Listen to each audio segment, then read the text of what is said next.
Terima kasih Anda masih bersama kami pemirsa. Kami masih berbincang dengan Pak Arief Budimanta dan juga Pak Faisal Basri. Ke Pak Arief Budimanta nih, tadi sudah disebutkan tantangan-tantangan yang akan kita hadapi di tahun 2016, berarti sudah ada pemetaannya. Nah, permasalahannya adalah bagaimana memitigasi tantangan-tantangan itu. Apakah menurunkan mimpi dan memangkas pembelanjaan itu sudah termasuk dalam rencana mitigasi tadi? Yang pertama ya, kalau dalam konteks mitigasi ya pasti setiap waktu akan terus kita lakukan dan kita pantau ya perkembangan perekonomian yang terjadi.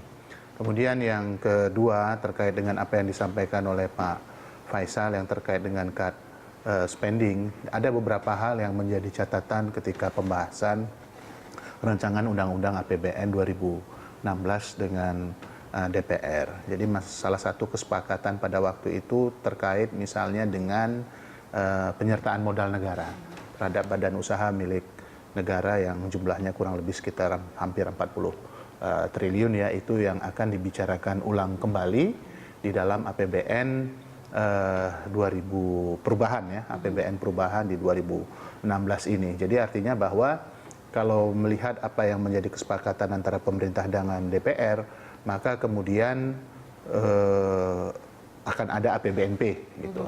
Nah, ketika kita bicara APBNP, maka kemudian memang sekarang sudah berkembang wacana dan pemikiran serta pandangan untuk kita melakukan apa yang kita sebut dengan proses penajaman terhadap belanja.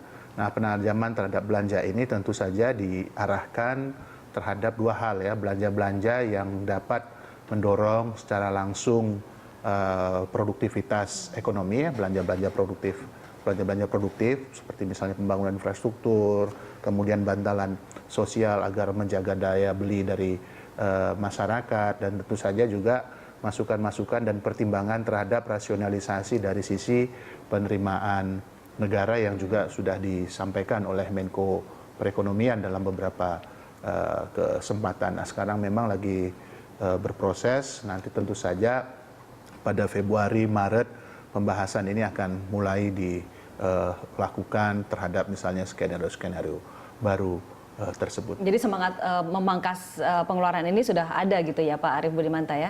Ya tentu saja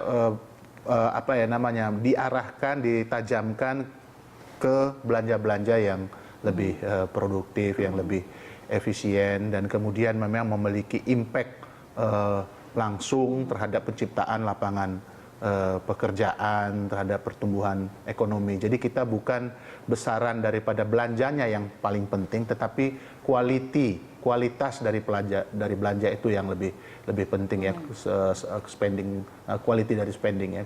Oke, bagaimana dengan RPJM? Apakah ada rencana untuk direvisi juga? Ya, pandangan terhadap revisi terhadap RPJM ini juga sudah dibicarakan oleh banyak pihak ya, karena RPJM ini kan wujudnya adalah peraturan presiden ya. Jadi kalau memang dirasakan perlu ya, menurut saya itu mungkin ya tidak persoalan, tapi yang direvisi itu kan mungkin lebih kepada medium term assumption yang implikasinya nanti kepada medium term expenditure tadi ya, seperti misalnya asumsi-asumsi yang terkait dengan pertumbuhan ekonomi, inflasi, nilai tukar gitu ya, dan itu memiliki kemudian pengaruh terhadap postur dari belanja kita secara keseluruhan. Nah, kita bisa melakukan perubahan tersebut ya, tetapi bisa juga tidak, karena memang RPJM itu kan selain tadi yang sifatnya asumsi terhadap pembentukan postur dan struktur APBN, tetapi juga ada target-target pembangunan. Ya, target-target pembangunan ini yang menurut pandangan kita pada saat ini yang memang harus menjadi fokus utama, sehingga kemudian quality of growth itu lebih dikedepankan dibandingkan dengan hanya sekedar tumbuh tinggi ya. Angka kemiskinan harus turun sesuai dengan target, dengan ekonomi tumbuh hanya misalnya pada tahun depan itu diproyeksi 5,3%. Maka kemudian di dalam APBN 2016 itu target pembangunan itu seperti misalnya target terhadap penurunan Gini ratio, target penciptaan lapangan kerja ya, penurunan pengangguran, target penurunan kemiskinan itu tidak berubah sama sekali dengan target yang ada di APBN. Walaupun APBN mensyaratkan misalnya 6,6% pertumbuhan ekonomi, tetapi kemiskinan tetap diharapkan bisa turun 9 sampai 10%. Nah, atas dasar itu memang kita mengharapkan seluruh kementerian lembaga bekerja dengan serius sehingga kemudian seluruh aktivitas belanja dan kualitas dari kebijakan yang dihasilkan melalui seluruh paket-paket kebijakan ekonomi maupun yang dihasilkan oleh KL itu mengarah terhadap pencapaian target-target pembangunan itu tadi gitu. Oke, ini singkat Pak Faisal Basri, tadi dikatakan bahwa cut spending ini memang sudah jadi agenda juga oleh pemerintah. Nah, ada usulan lagi nggak? Spending apa lagi yang kira-kira bisa kita ringkaskan atau kita pangkas? Yang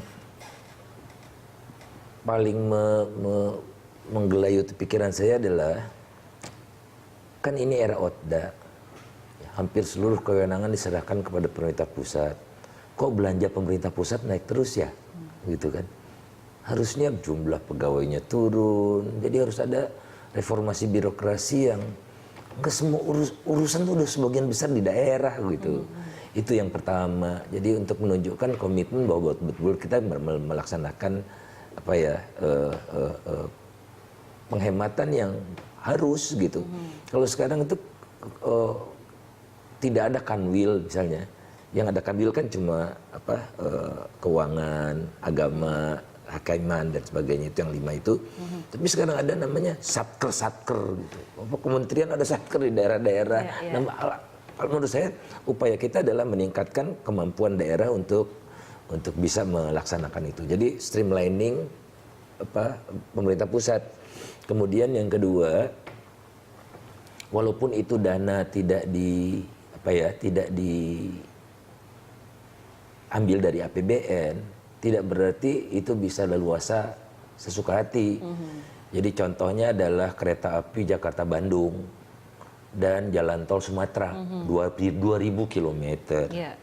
Itu menurut saya bertentangan dengan visi tol laut.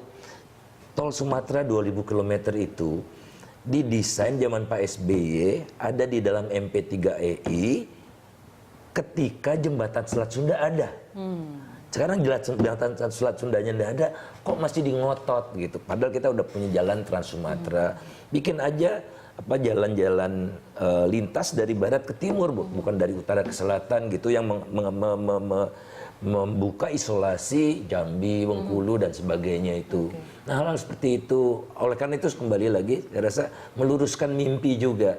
Kita mimpi boleh, tapi kita luruskan. Ada hal-hal yang tidak konsisten, yang kita kritisi di kampanye itu MP3EI jembatan Selat Sunda tidak, tapi sekarang turunannya diteruskan gitu. Nah, jadi tidak ada keselarasan. Iya, barangkali lupa, makanya kita ingatkan gitu kan. Tapi kita boleh bermimpi dong kalau memang fundamental kita kuat. Nah, bagaimana dengan kebijakan ekonomi kemarin? Kan sepanjang 2015 ada 8 paket kebijakan ekonomi. Apakah menurut Pak Faisal Basri ini sudah cukup memperkuat fundamental kita? Ada satu mungkin yang sudah, tapi perlu diperkokoh. Kita gembira banyak penambahan modal asing langsung masuk ke Indonesia.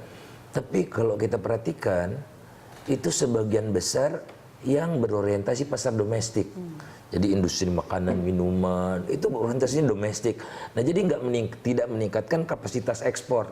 Ekspor kita kan sudah 4 tahun turun terus. Nah, sementara kebutuhan impor karena untuk mewujudkan mimpi cenderung naik. Akhirnya rupiah jeblok, akhirnya stabilitas makro terganggu, semua kena gitu. Jadi perlu satu langkah bagaimana untuk meningkatkan kapasitas ekspor, dan mau tidak mau itu adalah industri manufaktur. Oke, ekspor, industri manufaktur, apakah itu adalah sektor yang akan disentuh di paket kebijakan ekonomi berikutnya? Kita akan tanyakan itu ke Pak Arief, tapi setelah jeda Pak Arief. Pemirsa, kami akan lanjutkan perbincangan ini setelah jeda berikut, tetaplah bersama kami.